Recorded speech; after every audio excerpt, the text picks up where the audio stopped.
In this lesson, we're going to be looking at what happens when we need to add, subtract, or multiply or divide with negative fractions.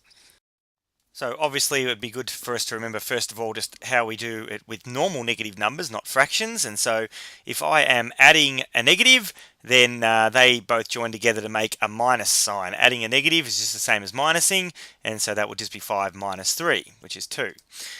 If I've got two of these together, so in other words I'm minusing a negative, then they come together, they just become like a plus sign. Minusing a negative is exactly the same as plussing, so that's 4 plus 5, which is 9.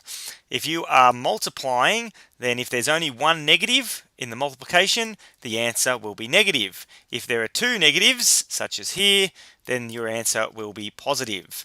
And if you're dividing, the same rules apply. So if you're dividing and there's only one negative, then the answer is going to be negative. But if there's two negatives, then the answer is going to be positive because the negatives cancel each other out. And of course, it doesn't matter when there's only one negative, it doesn't matter what side it's on. It doesn't matter which number's negative, just if there's only one of them. We're also going to need to remember how we add and subtract fractions in general, and the key to it is that we need the lowest common denominator. So we have to make these bottom numbers the same by multiplying, and so I'm going to multiply 8 by something and 12 by something and end up with the same number.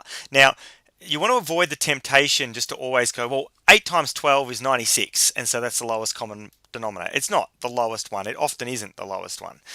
In fact, the lowest number that 8 and 12 both go into is 24, much lower. And so to turn 8 into 24, times it by 3.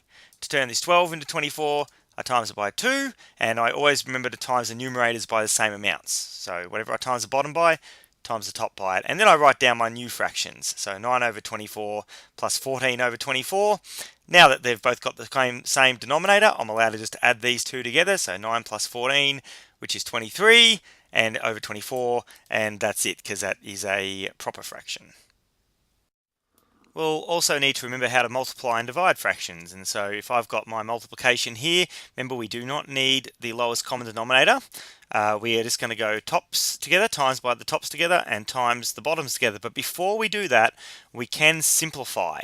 And so remember that's where we look for a number on the top and a number on the bottom, where we can find something that goes into both of them. So if I look at 3 and 5, nothing goes into 3 and 5 without remainder, except for 1, and of course you don't worry about 1. Whereas for 2 and 10, 2 can go into 10, and it can also go into 2. And so if you divided 2 by 2, you get 1, and if you divide 10 by 2, you get 5.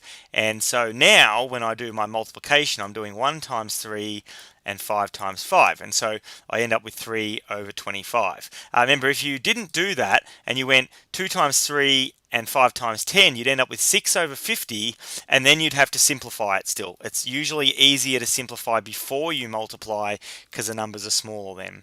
Now for dividing, what we do with that is we don't divide at all. We multiply instead. We flip this second fraction upside down, make it 4 over 3, and that changes it to a multiplication.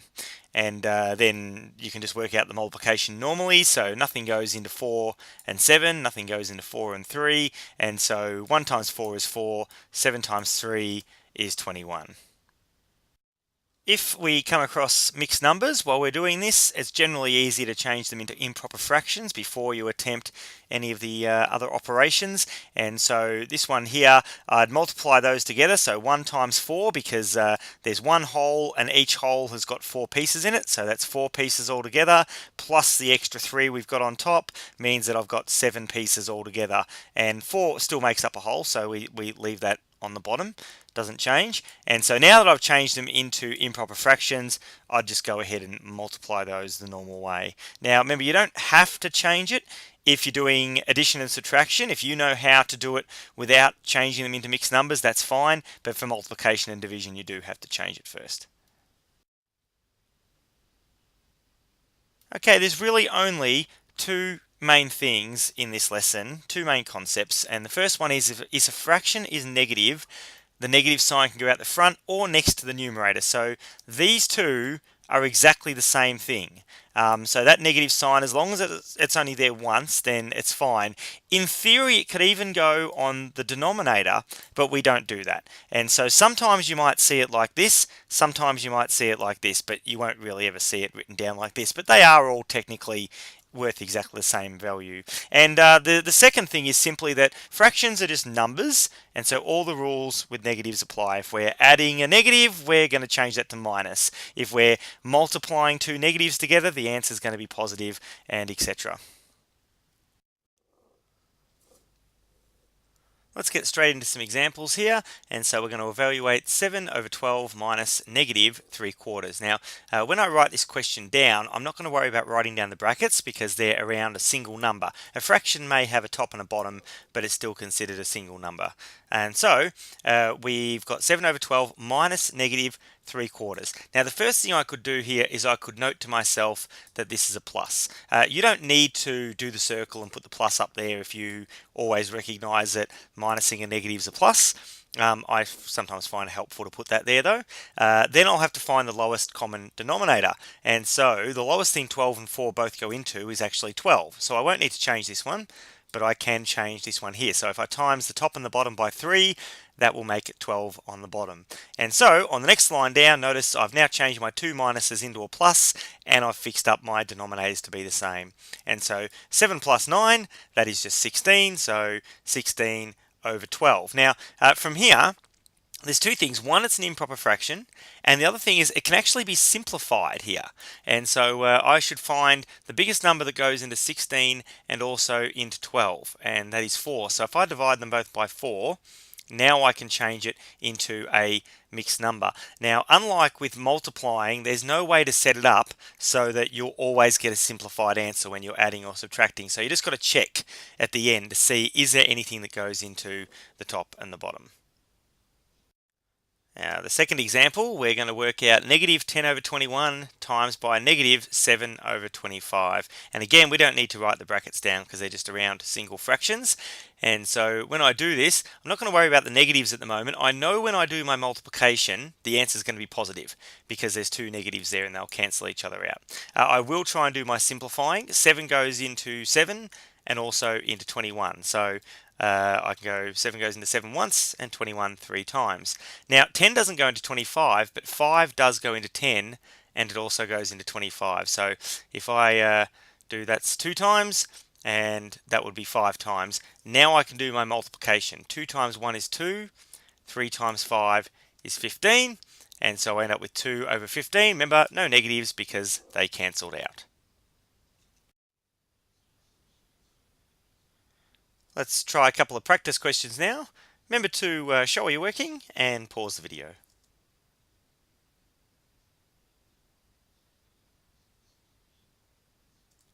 And there's the solutions as we should have them.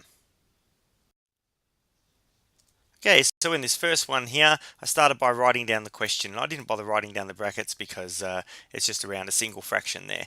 But I do have to get the common denominator of 8 and 6. So the lowest thing 8 and 6 both go into is 24. So I had to times the 8 by 3. So I times the top by 3 as well.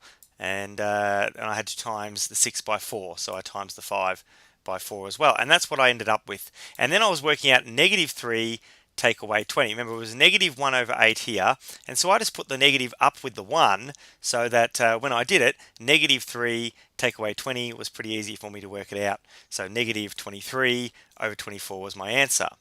In the second one, first thing I did when I wrote it down is, again, I didn't write the brackets, and then I flipped the fraction over. I didn't worry about the negative at the moment, I just left that there, but I did change that to a times, swapped these guys upside down, and then did whatever cancelling I could find. 2 goes into 2 once and into 4 twice. Then I just did my multiplying. 1 times 5 is 5. 7 times 2 is 14. There was only one negative in the question, so that means the negative stays in the answer. Here are some more practice questions if you need to have another go.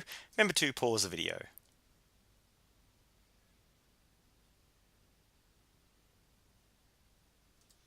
And there's the solutions as we should have them.